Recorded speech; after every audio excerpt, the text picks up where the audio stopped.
back, everybody. Today I'm going to be showing you how to do an oil swap on Briggs & Stratton engine. Just your basics. And so yeah. So the first thing you want to do when you're going to be changing your oil is you're going to want to start up the mower or whatever engine you're using. You want to start it up and let it warm up for about 5-10 minutes.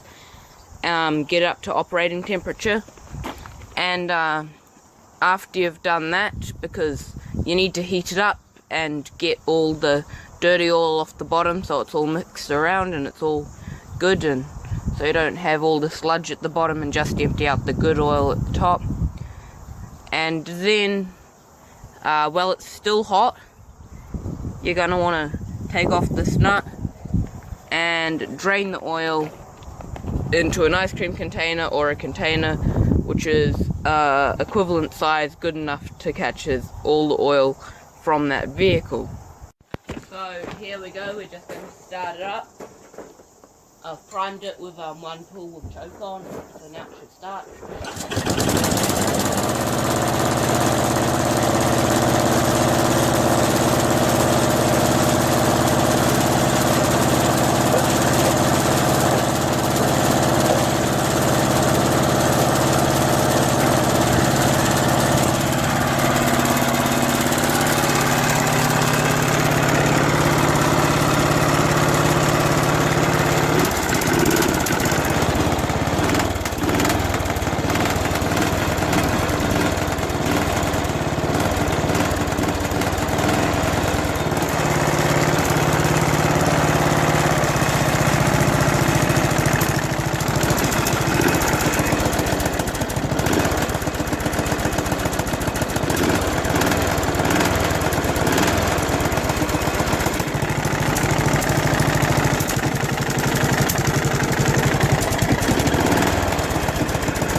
So I've been running it for about 5 minutes, and so now it should be all heated up and should be ready to go. So I've just got an ice cream container. My mower takes under 2 liters of oil, so that's a pretty good size.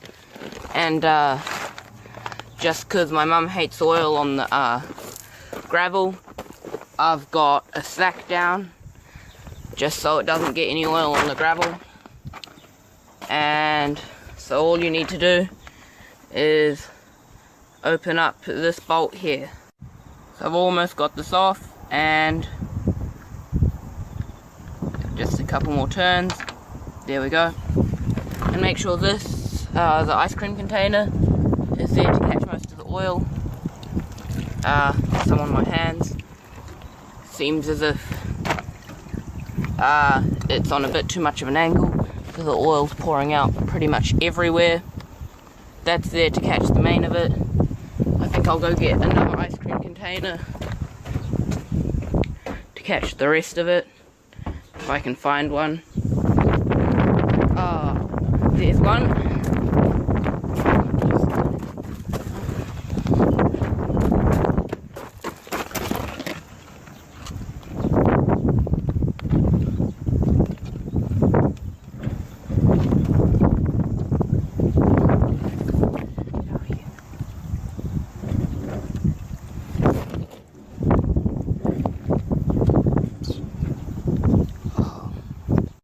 You can see exactly why I'm doing an oil change. Just to let you know, this is a petrol motor. The oil shouldn't be this black. I haven't changed this for over a year now, and it's been doing some pretty hard work over that year. I should really be changing it every 1 or 2 months with this much work. But whenever I change the oil in this lawnmower, I usually change it once or twice a year, usually in the same week, just to flush out all the dirt, because it gets almost this dirty within about 10 minutes of running, just picking up all that extra dirt. I've got 2 of these now because it started dripping out there. I think my lawnmower's on a bit too much of an angle, and the far tire is flat, so it's all coming over here, which doesn't normally do. As you can see, good thing I got the sack down. So once you've got most of your oil out, you want to get the nut, which I chucked over here because it kept getting stuck in oil, and you want to put that back on. Now, of course, you want to put sorry, for some reason the video recording cut out, but after that you want to put some new oil in. Make sure it's at about the right level. I usually have mine just below the recommended because it doesn't like to have the recommended. The spark plug gets all oily. My one takes about 1.75 liters, so I'll be doing that, and have a rag on site, a good rag, to clean up this mess. So what I'm going to do with this old oil is I'm going to tip it into this container here.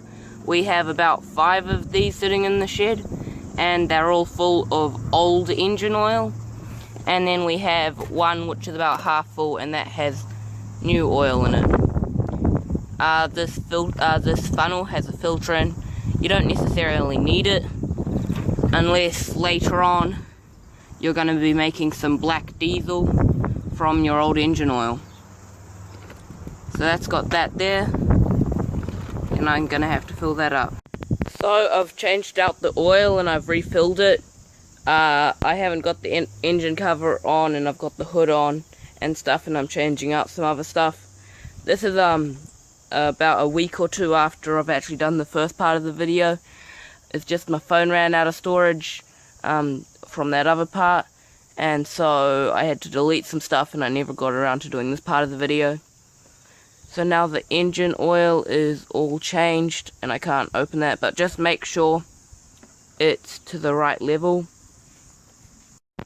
So if I take this off, as you can see, my oil looks a bit high, but that's just because when you leave this engine sitting, the oil likes to climb up my dipstick. So what you want to do is you want to take it out, wipe off the oil, and dip it or screw it back in and take it back out, and then check it like that. That's because, of course, some engines, sometimes they estimate too low and sometimes they estimate too high if if you just pull it out. But my oil should be in between those two holes. It is about right. It's a little bit low, but it should be fine because I usually run this with low oil anyway. So I'll see you